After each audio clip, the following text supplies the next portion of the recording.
കുറച്ച് വെളുത്തുള്ളി, കുറച്ച് ഇഞ്ചി, 2-3 പച്ചമുളക് നല്ലതുപോലെ അരിച്ചെടുക്കാം. നമ്മൾ അടിച്ചെടുത്തിട്ടുണ്ട്.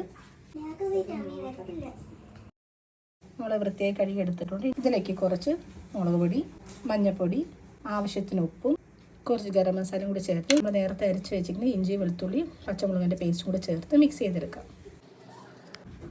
നമ്മൾ നല്ലതുപോലെ മാരിനേറ്റ് ചെയ്ത് വെച്ചിട്ടുണ്ട്. നമുക്കൊരു 10 മിനിറ്റ് റെസ്റ്റ് ചെയ്യാൻ വെക്കാം. കറി ഇതെല്ലാം കൂടി എടുത്തൊന്ന് പൊരിച്ചെടുക്കാം.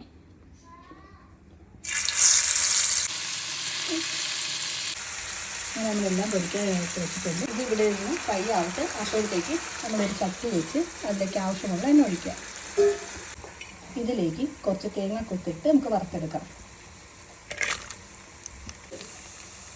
നമുക്ക് തേങ്ങ ഒന്ന് മൂപ്പിച്ചെടുക്കാം.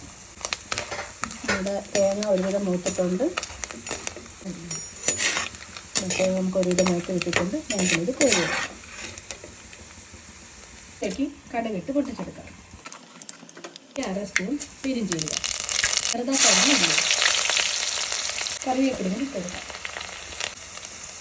ഇതിലോട്ട് നമ്മൾ നേരത്തെ എടുത്ത് അരിഞ്ഞ് വെച്ചിരിക്കുന്ന ഇഞ്ചി, വെളുത്തുള്ളി, പച്ചമുളകിൻ്റെ പേസ്റ്റും കൂടി ചേർത്ത് കൊടുത്ത് നല്ലതുപോലെ മൂപ്പിച്ചെടുക്കാം.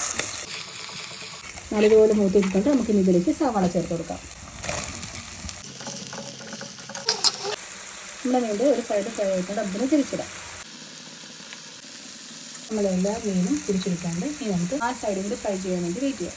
3 ടേബിൾ സ്പൂൺ മല്ലിപ്പൊടി നല്ലതുപോലെ മൂത്തതിന് ശേഷം ഇട്ട് മുളക് പൊടി ചേർക്കുക. ഇത് നല്ലതുപോലെ മൂപ്പിച്ചെടുക്കുക. ഇതിലേക്ക് ആവശ്യത്തിനുള്ള ഉപ്പ് ചേർത്ത് കൊടുക്കാം. ഒരു നുള്ളു മഞ്ഞൾപ്പൊടി ചേർക്കുക. ഇതിലേക്ക് 1-2 ചെറുതായിട്ട് തക്കാളി കൂടി ചേർത്ത് കൊടുക്കാം. നമുക്ക് അത് നല്ലതുപോലെ യോജിപ്പിച്ചിട്ട് ഇളക്കി കൊടുക്കാം. നല്ലതുപോലെ അരിഞ്ഞിട്ടുണ്ട്. ഇനി ഇതിലേക്ക് ആവശ്യത്തിനുള്ള വെള്ളം ചേർത്ത് കൊടുക്കാം. ഇതിലേക്ക് 1/2 ടീസ്പൂൺ ഗരം മസാല ചേർത്ത് കൊടുക്കാം. നല്ലതുപോലെ തിളച്ചിട്ടുണ്ട്. തേങ്ങ വറുത്തും കൂടി ചേർത്ത് കൊടുക്കാം. മീൻ നല്ലതുപോലെ ഫ്രൈ ആക്കി ഇട്ടിട്ടുണ്ട്. നമ്മൾ നേരത്തെ ഫ്രൈ ആയി എടുത്ത് വെച്ചിരിക്കുന്ന മീനും കൂടി ഇതിനകത്ത് ചേർത്ത് കൊടുക്കാം.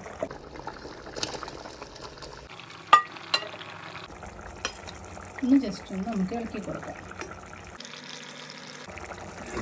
നെത്തോലി ആയതുകൊണ്ട് നമ്മളൊന്ന് പൊടിയാതെ വേണം ഇളക്കി കൊടുക്കാം. നമ്മുടെ നെത്തോലി കറി നല്ലതുപോലെ റെഡിയാക്കി കിട്ടിയിട്ടുണ്ട്. എണ്ണയെല്ലാം നല്ലതുപോലെ തെളിഞ്ഞ് ഇനിയിപ്പം നമുക്ക് ഓഫ് ചെയ്യാം. നമ്മുടെ അടിപൊളി നെത്തോലി കറി ഇവിടെ റെഡിയായി കിട്ടിയിട്ടുണ്ട്. ഇതിൻ്റെ മുമ്പ് ഇറച്ചി പോലും തോറ്റു. തീർച്ചയായിട്ടും ഇതെല്ലാവരും ഒന്ന് ട്രൈ ചെയ്ത് നോക്കാം. താങ്ക്